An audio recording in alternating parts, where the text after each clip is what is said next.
Rubrik Español tiene el placer de tener a Noemí Rogers, pedagoga y especialista en neuroeducación aplicada y pedagogía del empoderamiento, desarrollo de competencias emocionales, comunicación positiva y metodologías activas. Ella es miembro del equipo de expertos de eBuilding, una entidad con sede en Barcelona dedicada a la formación de docentes y familias. Bienvenida, Noemí. Gracias, Fabiola.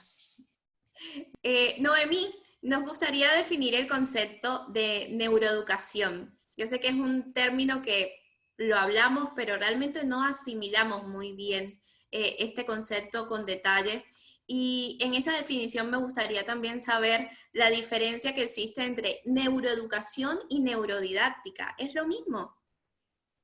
Bueno, y quizás son primas hermanas, ¿no? Neuroeducación, digamos que es el punto de confluencia entre la neurociencia, la pedagogía y la psicología.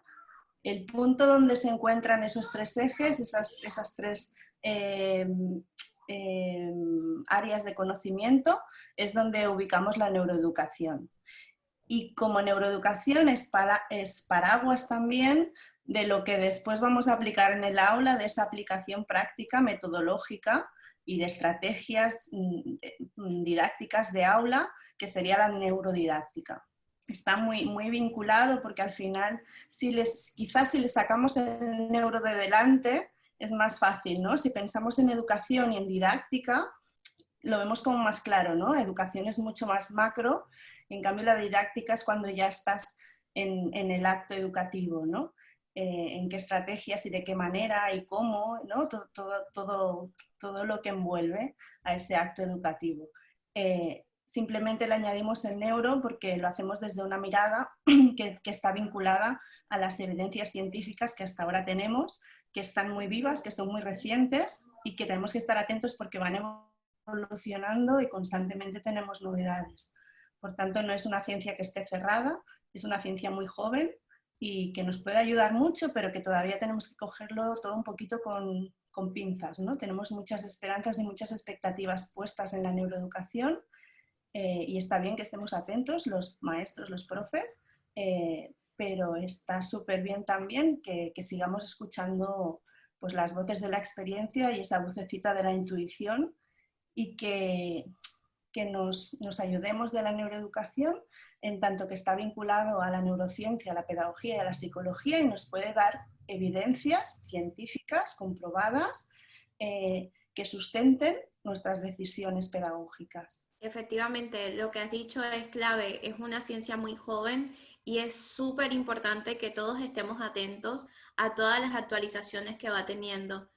Muchas gracias. Antes de pasar a la siguiente pregunta, Noemí, solo queremos recordarles a todos a que hagan clic en me gusta y se suscriban a continuación para mantenerse al día sobre nuestros últimos videos, entrevistas, todo el contenido de School Rubric y las voces líderes de la educación en todo el mundo como Noemí.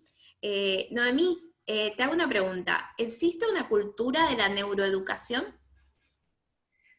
Yo necesito para poder responderte esto enmarcar un poco qué entendemos por cultura, ¿no? Entonces, sí. En la RAE, en el diccionario de la lengua española, ¿no? Nos sale, si buscamos cultura, una de las acepciones que hay es conjunto de conocimientos que permite a alguien desarrollar su juicio crítico. Y a mí me parece que esta encaja mucho con esto que me estás preguntando de la cultura de la neuroeducación, un poco enlazando con lo que estábamos hablando hace un minuto.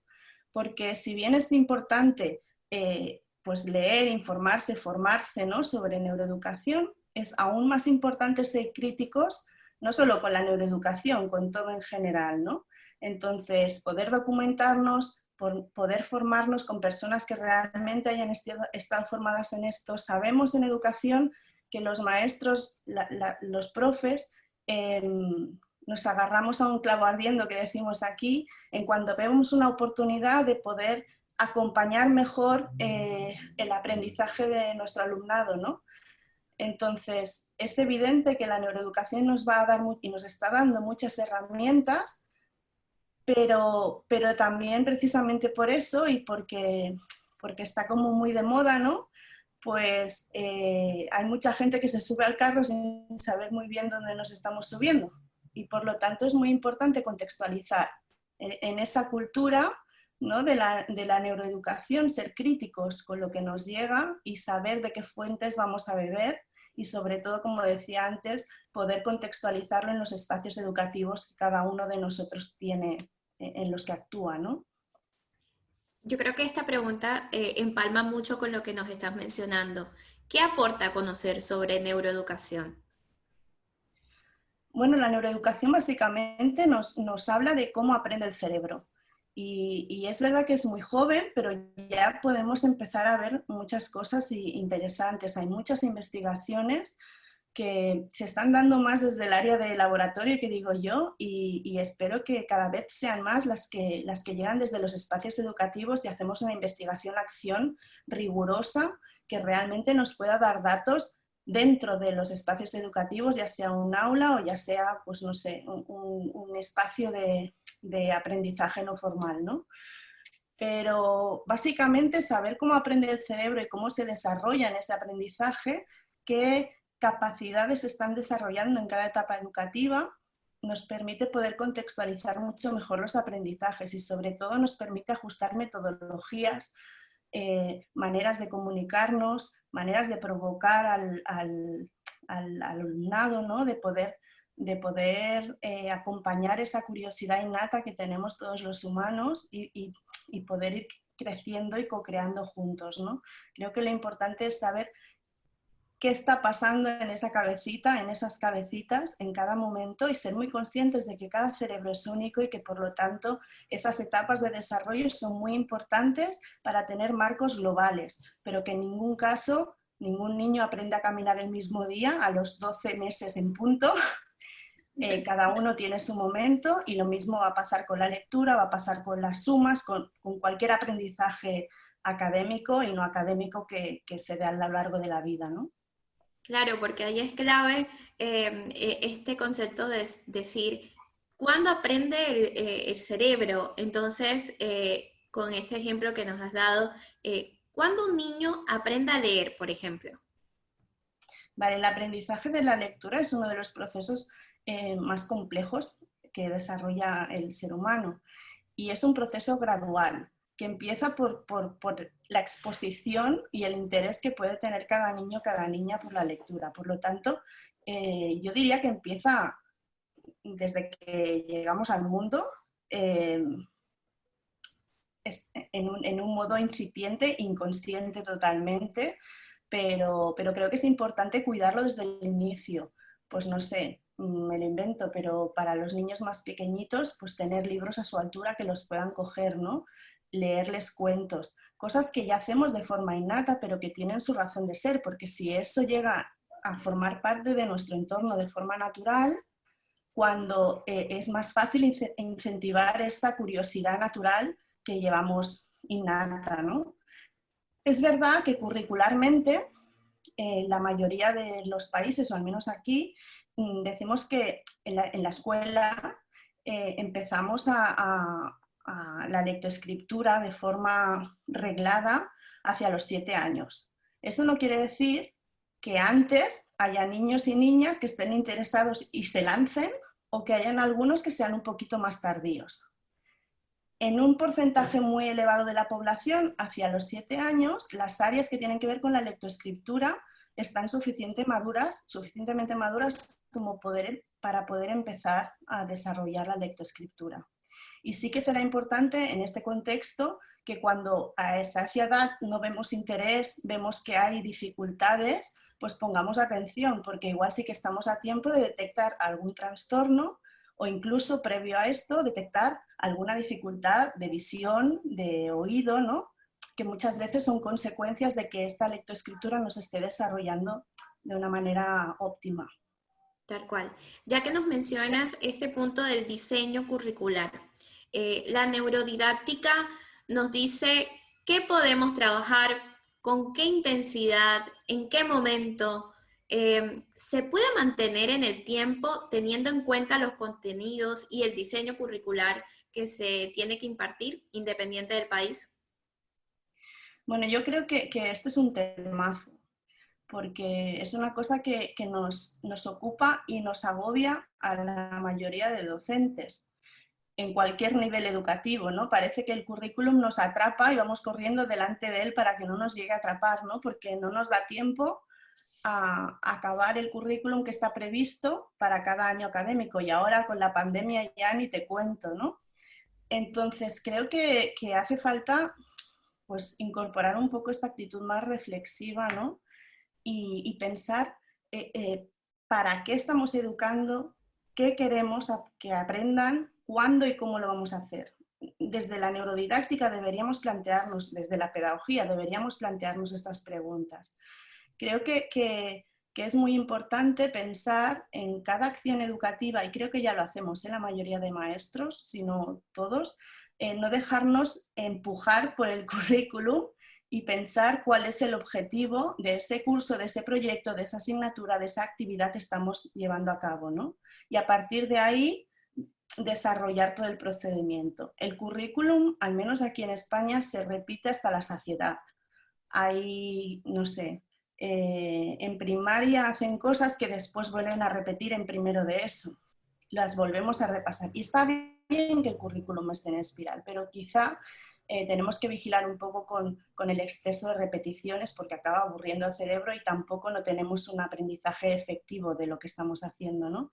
Entonces, creo que más que ajustar la neurodidáctica a los currículums de los distintos países, haría falta repensar el currículum en general, teniendo en cuenta la neurodidáctica, pero sobre todo al alumnado que tenemos, que al final nos pasamos el día repitiendo que el alumno es el centro del aprendizaje y pocas veces atendemos o intentamos, pero pocas veces lo conseguimos, atendemos a sus curiosidades, a sus necesidades, ¿no? A que es como, no, que esto ahora no toca, vamos a hacer no sé qué, en un momento, quizá podemos recoger algo, ¿no?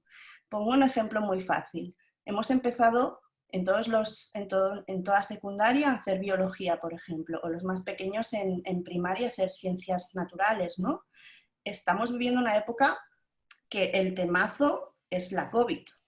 Entonces, ¿es necesario empezar el currículum por la unidad 1 o podemos plantearnos que hay una realidad alrededor que necesitamos conocer y que podemos acercarles desde la educación, desde la ciencia, y que es importante que tengan información fidedigna, también por responsabilidad y por desarrollar esa capacidad crítica, que al final es lo que la educación debería favorecer, ¿no? Que cada uno desarrolle su capacidad crítica y pueda llegar a tomar sus propias decisiones más allá de lo que le estén diciendo, ¿no? A poder decidir que te pones la mascarilla porque sabes que eso te está protegiendo y no porque te lo dicen, ¿no?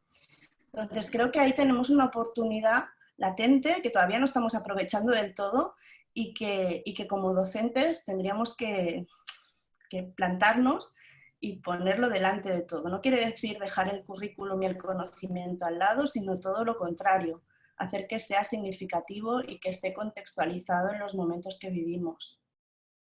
Tal cual. Yo creo que también el tema del diseño curricular, no solamente del docente, sino de las políticas educativas que a veces no son ajenos como docentes.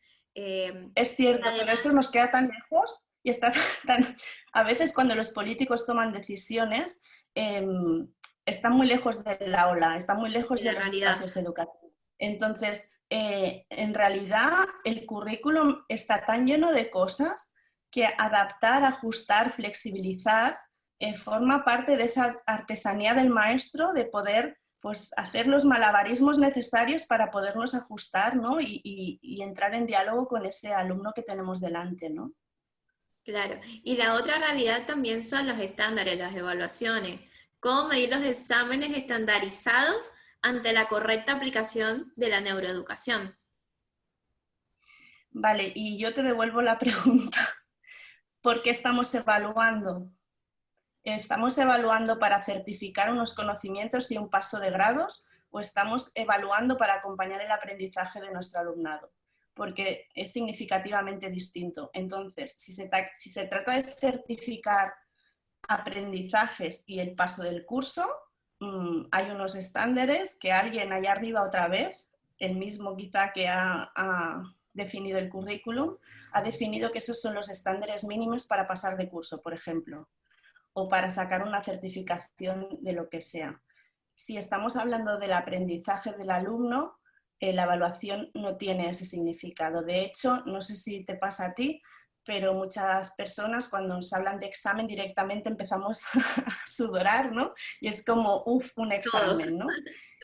Claro, el examen en realidad, a mí sueño en conseguir algún día que hacer un examen, una prueba de evaluación, se viva como un regalo, como algo positivo, porque en realidad nos está dando mucha información de lo que todavía podemos aprender. Dejemos de enfocar de no me sé todo esto, ya, pero ¿y lo que sabes? ¿Y cómo lo has aprendido, no?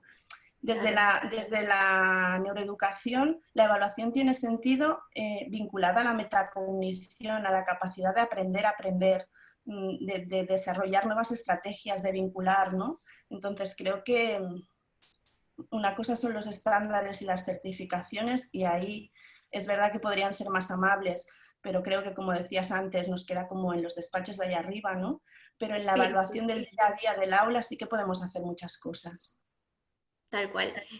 Lo que me doy cuenta es que, bueno, esto es una ciencia muy joven, pero la neurodidáctica siempre piensa en lo infantil, en los primeros cursos y nos olvidamos de los adolescentes. Cómo la neurodidáctica nos acerca mejor al adolescente, porque la adolescencia ya es un trabajo. Yo creo que no sé si estoy del todo de acuerdo contigo en esto. Creo que lo que sí que nos suele pasar, y al menos yo como formadora lo he vivido así, es que cuando ofrecemos formación de neuroeducación, y en general la mayoría de las formaciones nos resulta mucho más fácil, al menos aquí en España, que nos lleguen maestras, educadoras, profesoras de educación infantil. Incluso aquí tenemos una etapa que es la Escola Brasol, que es previo a la educación infantil, ¿no? Desde 0 años hasta los 12 de primaria, nos es mucho más fácil que los profesionales y las profesionales que se dedican a estas etapas educativas vengan y se interesen por una formación y en cambio, cuando vamos más a etapas más superiores, en la que la formación de los docentes no viene tanto de un magisterio decidido, sino que igual viene de una biología, de una tecnología, de otras carreras, y han desarrollado, después han querido ser docentes y se han formado en metodologías o ¿no? en didáctica y demás, entonces nos cuesta un poco más. No tengo tan claro que sea un tema de, que también los hay obviamente, ¿eh? Y yo soy profe de secundaria, o sea que no es un en contra de nadie, pero es verdad que nos cuesta un poquito más. Sí, Creo que cuesta la un poco visión más, que pero hay estamos hacia más el alumno preocupados por la ciencia, por enseñar la ciencia, literatura, era mi caso, o la biología, y estamos tan enfocados en esa ciencia que nos olvidamos un poco de esa concientización de la... claro, precisamente ahí está lo más interesante de la neuroeducación, ¿no? Porque tú puedes tener muchos conocimientos de historia, de biología o de la especialidad que sea, pero es necesario saber comunicarlos, es necesario saber ¿no? presentarlos didácticamente, poder acompañarlos de una metodología adecuada a esa etapa educativa y eso requiere de una formación adicional. Entonces, es verdad, yo creo que se juntan dos cosas. Por un lado, el perfil profesional de los docentes de secundaria y este amor por su propia especialidad que hace que a veces nos despistemos de que sí, a ti te encanta la biología, pero igual ese alumno todavía la tiene que descubrir y por lo tanto, ¿cómo lo hacemos para invitarlo, ¿no? a ese descubrimiento? Y por otro lado, que el adolescente pues está en una etapa de redescubrimiento del mismo también. Y por lo tanto, bueno, a veces decimos que es como una segunda infancia, ¿no? Está en esa búsqueda de su identidad, en una explosión hormonal increíble, ¿no? Intentando pues entenderse con su propio cuerpo y sus cambios. Pero también es verdad que gracias a la neuro sabemos que tenemos nuestros aliados ahí también, ¿no? Son normalmente un colectivo que cuando se compromete con una causa va por ello a tope. Son un colectivo que necesita, es una etapa que necesita del vínculo del grupo y del reconocimiento, por lo tanto, creo que otra vez es un poco darle la vuelta al enfoque, ¿no? Yo trabajo con adolescentes, ahora mismo estoy con unos 30 alumnos de primero de la ESO, que correspondería a los 12 años. Es que es un regalo. Cada día es un descubrimiento. Es vida pura. Sí, totalmente. Entonces, es un reto y yo creo que la responsabilidad nuestra es ser capaces de afrontar ese reto. Es que solo hace falta que miremos un poco para atrás y obviamente nuestras adolescencias seguramente fueron distintas, pero no estamos tan lejos.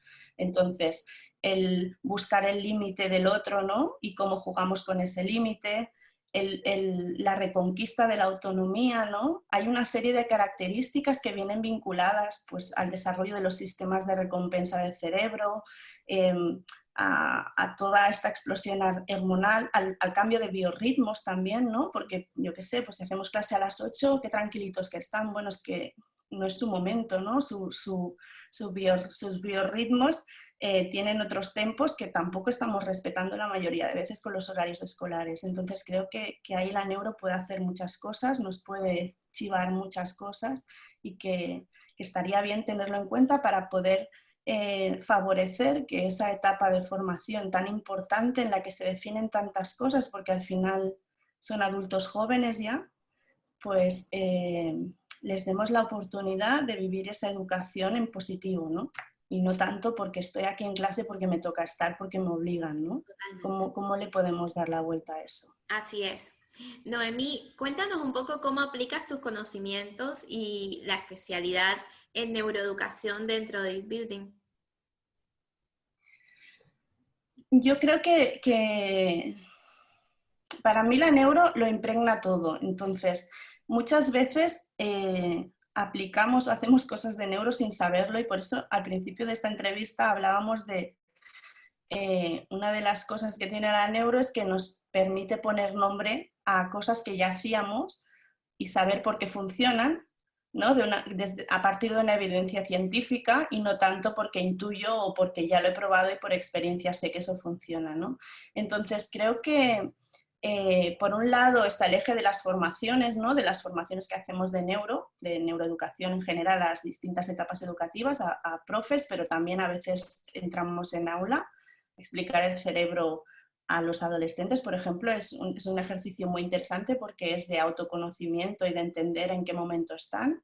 A las familias para que entiendan también a aquella persona que tienen al lado, que muchas veces es como, ¿qué le está pasando? No entiendo nada, desde infantil hasta adolescentes. Y muchas veces incluso con los adultos, ¿no? Porque al final nosotros seguimos en ese desarrollo, ¿no? Nuestro cerebro es plástico y sigue aprendiendo hasta que nos meten en la caja, que digo yo, ¿no? Entonces, tenemos una oportunidad ahí que cuando acaba la formación reglada podemos seguir aprendiendo muchas cosas todavía y por lo tanto ese tinte de cómo aprendemos yo creo que invade un poco toda la mirada que tenemos desde Building a las formaciones que planteamos también para adultos, ¿no? Para los docentes, para las familias, claro. Excelente, Y Noemí. después, Yo me... el, Dime. el último punto es como entrevistas como esta en el compromiso de divulgación, porque claro, si todo esto que vamos aprendiendo sobre la marcha, lo que aprendemos con los docentes y de las docentes a los que acompañamos, ¿no? No lo difundimos, se queda solo ahí guardadito, ¿no? Y entonces yo creo que colaboraciones como esta con vosotras, pues es muy rico para toda la comunidad educativa en general, ¿no? Porque establecer estas conversaciones y repensar y volver a reconstruir, pues es un regalo que lo tenemos que aprovechar. Y es el deseo que tenemos nosotros de poder transmitir este conocimiento y que es comprender que la educación es global y que esta información que tú nos estás brindando llegue a todas partes del mundo. Y yo me quedaría mucho más tiempo hablando contigo porque la verdad es que es un tema que a mí me llama mucho y nada, sé que te van a contactar muchísimo también porque es un tema para hablar un montón. Ella es Noemí Royes, directora pedagógica de Building desde Barcelona, España. Noemí, ¿desde dónde te podemos contactar? Pues mira, yo creo que lo más fácil es a través de Twitter o bien siguiendo a EdBuilding, que es @EdBuildingCaps para encontrarnos, o si no, mi nombre de usuario es @nrolles, y si no, correo electrónico info@edbuilding.org o nrolles@edbuilding.org. Excelente, Noemí. Muchísimas gracias. A vosotros.